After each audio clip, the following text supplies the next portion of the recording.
Okay, so this is the diagram for the what's up meter. More or less for our application, where it says battery is actually our source coming from our solar panels or the wind turbine or hydro.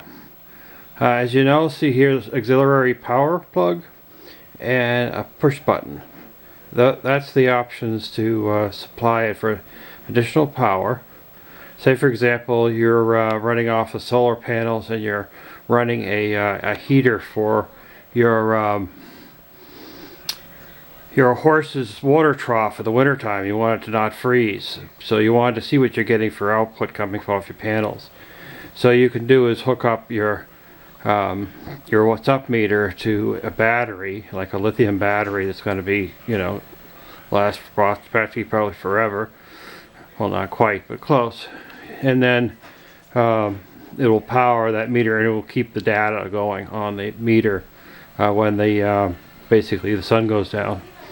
The test switch, the normally open single pole switch there, the purpose for that switch is to reset your meter, so you don't have to disconnect your power source and shut your meter down or so forth. Sometimes it gets you an error code, so you can hook that up.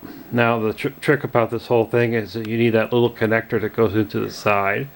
You're not going to find it at Radio Shack. You might, but if you go to their website, which I believe it's rcelectronics.com, but it's on your little card that comes with your what's up meter. You can order this connector and cable. So this is it here. Con 100 is the part number. It's $3 is the cost, and $3 you're going to get a wire harness with the connector. You probably could make one of these yourself if you have the connector and so forth, but the crimping of these little pins can be quite the challenge from time to time. I used to do it for a living, and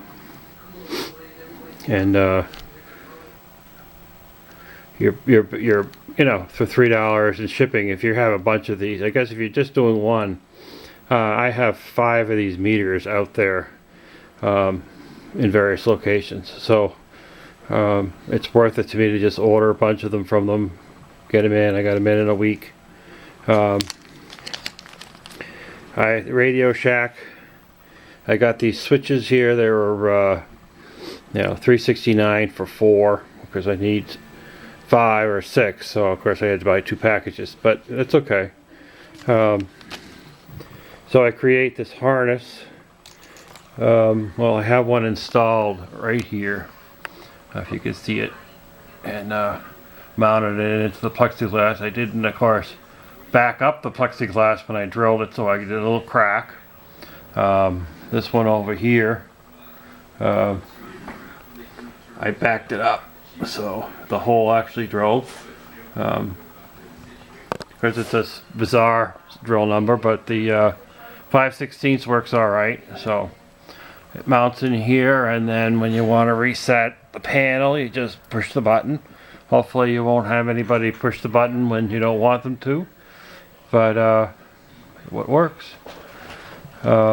Actually, my friend Craig at Wild Nature Systems, he recommended me to put this switch on here because it's a nice way to reset your meter,